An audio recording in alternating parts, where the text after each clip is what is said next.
България се прощава с една от най-значимите си футболни фигури – Димитър Пенев. Пистата на националния стадион Васил Левски се оказа тясна за стотиците желаящи да отдадат последна почет на треньор номер 1 на 20 век.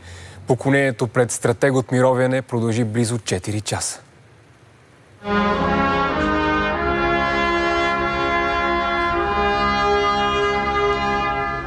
С военни почести Димитър Пенев за последно влезе на националния стадион. А тези, с които беше посрещнат като герой на същия стадион преди почти 32 години, днес първи го изпратиха. Такъв беше той. Винаги усмихнат, винаги загрижен за нас. Помагаше на всеки, приятел на приятелите.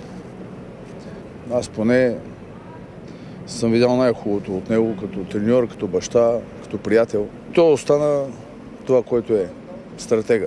Неговия завет, според мен, е да младите да правят така, че да успяват в живота. Сърцата на всички ни плачат и аз не мисля, че имаше някой човек, който може да каже нещо лошо за старшията. Като баща на всички нас, млади момчета, които едно време тръгвахме да катериме нашите си върхове, той наистина беше като втори баща за всички нас. Глава пред Димитър Пенев сведоха и редица клубни съперници.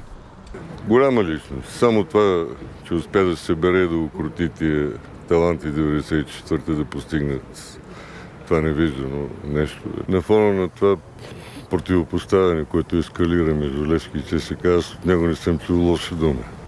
Мрачното и сиво небе над София, сякаш в унисон с настроението в сърцата в този ден, не попречи на стотици малки и големи да чакат близо 4 часа, за да си кажат последно с Богом с Димитър Пенев.